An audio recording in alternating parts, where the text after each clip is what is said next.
Zadnjič, ko sva pogovarjali glede 7 vrst počitka. Ja, fizični, pasivni in aktivni, mentalni, čustveni, družbeni, senzorični, kreativni in duhovni. Aha. In kaj to pomeni? Ker jaz sem na primer pri sebi opazila, če veliko delam z računalnikom, potem pa resnično potrebujem iti nekam v naravo ali nekaj fizičnega. Ne bi rekla počitka, vsaj kako aktivnost. Ali to res pomeni, da je to kot sprememba ali to je kot počitek? Kaj pa je to, kako misliš? Ekran, veliko senzornih stimulusov, dražljajev in nas to obremenjuje, neki hrup, neka svetloba, tako dalje, tako da v naravi definitivno se lahko spočijemo teh stvari, ker so neki primarni zvoki, bolj so ptički, veter, voda. Če pa potem recimo grem po računalniku na vrt, ampak ne bi rekla, da počivam, ker tam delam, ampak občutek, da sem spočita. Ja. Zakaj pa je to? Zaradi tega? Da imaš fokus na tukaj in zdaj v resnici. Zelo močen fokus na tukaj in zdaj. Ukvarjaš se s temi najbrž dosti preprostimi opravili, ne rabiš, vmes nekako računati nekih težkih stvari in tako, zato je to lahko mentalni počitek, lahko je aktivni fizični počitek, ker v bistvu telo ni zelo pod nekimi hudimi obremenitvami, ampak je aktivno, ampak kljub temu počiva.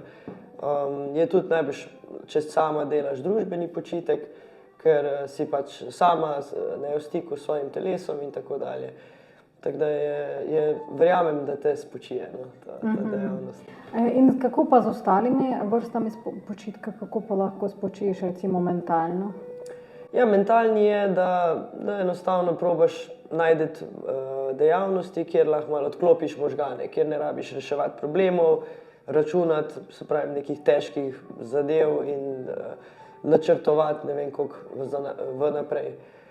To je mentalni.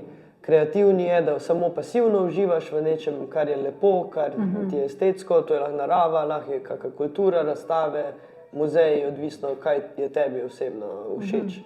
To sem jaz tudi opazila, ko sem šla po Louvru v Parizu, ne vem, koliko kilometrov sem tam hodila, ampak sem bila resnično spočita. In torej to verjetno zaradi tega kreativnega počitka. Ja, možno, to je en izmed dejavnikov, nikoli ne moramo reči, vedno je samo en dejavnik, pri ljudeh toliko smo kompleksni, da je vedno več dejavnikov tistih, ki vpliva na naše počutje in ja, tako da to je, najbrž dobiš nek navdih, ob umetnosti drugih. Kakšen pa še počitek imamo? Ja, kako smo rekli, fizični, mentalni, čustveni. Čustveni počitek, lahko doživiš v nekih, tudi v odnosih, kjer ne rabiš svojih čustev toliko regulirati. Naprimer, lahko imamo zelo radi svoje otroke, svojega partnerja, svoje prijatelje, ampak seveda ne moramo vedno z nekako čist pristnimi čustvi pristopati v te odnose. Bolj s prijatelji lažje, nekako se sprostimo, pa pač damo ven, kar nas teži. Z otroci sigurno tega ne moremo. Tako da, če smo naprimer seveda naprimer v stiku z otroci in tako, je pomembno, da imamo tudi odnose, tudi naprimer, kot neko terapijo, svetovanje ali pa neke prijatelje, kjer pa ne rabimo nadzirati teh naših čustev toliko zelo, ker lahko bolj jih pristno, iskreno izražamo. Malo manj predelani obliki. Drugače sem tudi slišala, da zdaj je zelo modno postalo iti nekam za par dni za mamice. In to se imenuje, da ni le počitek za mamo, ampak tudi za otroka ali tudi za očeta, ki lahko razume, koliko vsega mama naredi doma. In to se mi zdi, da res je normalno, ker lahko res crazy postaneš nora, ko vedno si z otrokom samo otroške pesmice, samo ono pa drugo. Kak pa je tvoje mnenje glede tega, kako lahko pomaga taka vrsta počitka za kakšne par dni?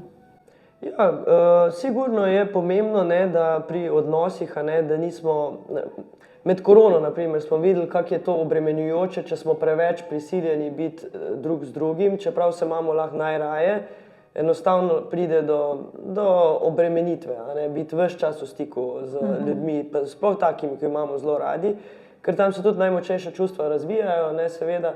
In ta del, da se malo približujemo, pa malo tudi oddaljimo in da gre ta tok na ta način, je pomembno, da se tudi damo priložnost, da se malce pogrešamo vmes. Tako da, seveda, ko so otroci dovolj stari, je pomembno, da tudi mama ima čas za svoje aktivnosti, da, ne vem, grejo otroci tudi malo v svet, ali je to kak, ne vem, ali varuška, ali šola v naravi, ali babica, kakorkoli. No. Da doživijo oni malo drugačno okolje in da seveda se tudi, da lahko mama, da se lahko starši zase tudi poskrbijo. Da se lahko s svojimi prijatelji delajo tisto, kar sami želijo, da ne rabijo predelovati čustva nekoga drugega, kakor je potrebno v odnosu seveda z otroci, ki se še ne zmorejo predelovati lastnih čustev. Tako da je zelo obremenjujoče v bistvu za starše ta del, ampak je pomemben del pri vzgoji in navezovanju odnosov z otroki. Tako da, ja.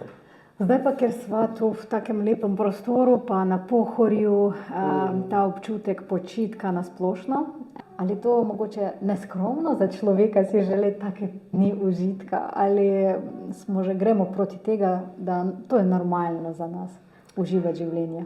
Zadnje čase tudi po koroni se to kaže, da zelo veliko naš sistem in naše življenje od nas zahteva. In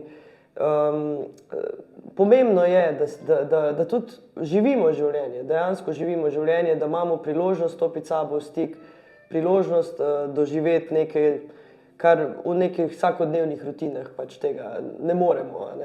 Tako da, zakaj ne? Mislim, ne vidim razloga, da bi bilo s tem kaj narobe. Seveda, prava mera stvari je vedno pomembna. Prava mera dela. V Sloveniji je zelo močna vrednota tega dela, biti priden, cele dneve.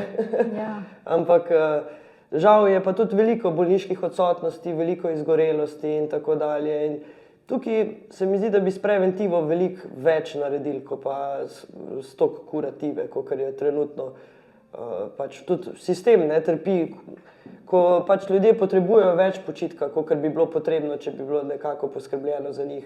In to ne moramo dati samo, se mi zdi, da je zelo pomembno, ta del, da zase poskrbimo, ne moramo dati pa vsega samo na ljudi. Naše okolje toliko vpliva na nas in če bi dobili nekako, se mi zdi, več priložnosti, več spodbude, več informacij strani sistema, koliko je pomembno poskrbeti zase, koliko je pomemben prosti čas, kvaliteten čas za naše odnose, tako z najbližjimi kot s sabo, se mi zdi, da bi nasplošno kvaliteta življenja bila boljša v naši državi in tudi sam, ne vem, zdravstveni sistem pa tako bi bil manj obremenjen. Da bi bilo tudi ekonomsko, mislim, da bolj učinkovito nekako, če bi bolj poskrbeli za ljudi. Ne vem, v tujih državah, ki naprimer nimajo javnega zdravstva, pa tako je pa veliko neka bolj razvita podjetja, veliko bolj naprimer poskrbijo za svoje zaposlene in plačujejo fitness, ker pride celoten človek na delovno mesto. In nekdo mora omogočiti tako okolje, da lahko ostanemo tudi učinkoviti delavci, ampak kljub temu imamo kvalitetno življenje poleg službe. To si dobro rekla, da pride celoten človek, ni samo glava. Ampak mora spočiti. Ni samo delavec, to je človek s svojimi željami, potrebami in svojim življenjem. In 8 ur na dan preživimo v službi, torej v 5 dneh je to tretjina življenja, če odštejemo tisto 2 dni. Pa vemo, da marsikdo tudi med vikendom dela, sploh samostojni podjetniki. Ta ravnovesje med delom in prostim časom je lahko hitro porušeno. Ja, je fajn poskrbeti zase, ful mi je všeč vsak tak model. Je pa tudi ta del, da ne damo preveč te odgovornosti tudi na sebe, če nam to ne uspeva. Seveda nekdo, ki ima otroke, mu je toliko težje, plus, da je pomembno, da bi sistem tudi za te stvari poskrbel. Zato, ker imamo nekaj vpliva seveda na svoje življenje, ampak naše okolje je pa izredno veliko vpliv na nas. In če ni priložnosti v okolju, je potem veliko težje nekako.